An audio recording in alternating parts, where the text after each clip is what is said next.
Hello दोस्तों, आज के इस वीडियो में हम कर रहे हैं प्रेमचंद और प्रसाद, दोनों ही हिंदी साहित्य के जाने माने साहित्यकार।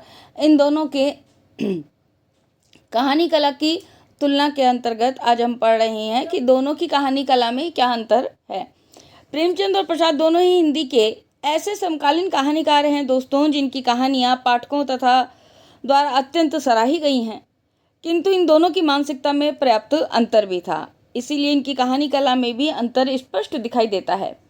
इस अंतर को हम निम्न बिंदुओं में स्पष्ट कर सकते हैं। तो देखिए, जो पहला पॉइंट है वो है प्रेमचंद की कहानियों के विषय विविधतापूर्ण हैं। जीवन और जगत के अनेक प्रसंग उनकी कहानियों में व्यक्त हुए हैं। उनकी कुछ कहानियाँ ग्रामीण जीवन से सरोकार रखती हैं, तो कुछ खेती किसानी से जुड़ी समस्याओं पर भी आधारित हैं। कुछ कहानियों में स्वाधीनता आंदोलन का उल्लेख है, तो कुछ में शोषण चक्र में पिसती निरीह जनता का चित्रण है। महाजनी सभ्यता के चक्र में पिसते जनसाधारण के प्रति असीम ममत्व प्रेमचंद की कहानियों में दिखाई पड़ता है, जबकि दूसरी ओर प्रसाद की कहानियाँ राष्ट्र प्रेम, भारत का अतीत, गौरव, प्रेम का अंतर्द्वंद, प्रेम की शक्ति, सेवा और त्याग का आदर्श, व्यक्ति चरित्र आदि पर केंद्रित हैं। आकाशदीप में प्रेम की उस अंतर्निहित क्षमता को प्रदर्शित किया गया है जिसमें बुद्धगुप्त जैसा जलदस्यु यानी कि जल वाला डाकू जल मार्ग से जो डकैती वगैरह करते हैं उनको कहते हैं जलदस्यु, चंपा के प्रेम को पाकर पत्थर से फूल बन जाता है तथा चंपा व्यक्तिक प्रेम की तुलना में आदिवासियों की सेवा को ही अपने जीवन का लक्ष्य बना लेती है। प्रेम और घृणा के अंतर्द्वंद को भी इसमें अभिव्यक्ति मिली है। पुरस्कार की मधुलिका व्यक्तिक प्रेम को महत्व न देकर अंततः राष्ट्र प्रेम को महत्व देती है।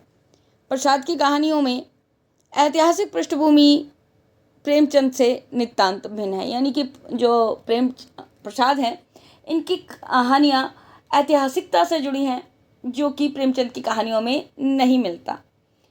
अब जो दूसरा आपके पास में बिंदु है वो देखिए, प्रेमचंद एवं प्रसाद की कहानियों के पात्र भी कई दृष्टियों से भिन्न है। पात्र की दृष्टि से भी प्रेमचंद के चरित्र अपने आसपास के जीवन से उठाए गए मानव चरित्र हैं, जबकि प्रसाद के चरित्र विशिष्ट हैं। प्रेमचंद के चरित्रों में जो मनोविश्लेषण दिखाई पड़ता है वह प्रसाद की कहानियों के चरित्रों में दिखाई नहीं पड़ता।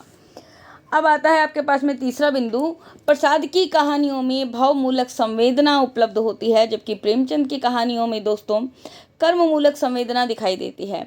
दूसरे शब्दों में प्रसाद के पात्र अपनी उदात्त भावनाओं से प्रभावित करते हैं, जबकि प्रेमचंद के पात्र अपने कर्म से।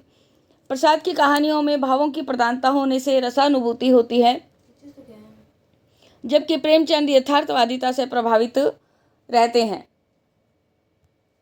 उनकी कहानियों में आदर्श एवं यथार्थ का मेल भी है। पांचवा बिंदु देखिए, प्रसाद की कहानियों की भाषा साहित्यिक संस्कृत निष्ठ तत्तम शब्दावली युक्त हिंदी है, जबकि प्रेमचंद की कहानियों की भाषा सरल, सहज एवं प्रभावपूर्ण हिंदी है, जिसमें अंग्रेजी उर्दू के चलते शब्दों का सहज प्रयोग है तथा लोकोक्तियों एवं मुहावरों का प्रयोग भी किया गया है।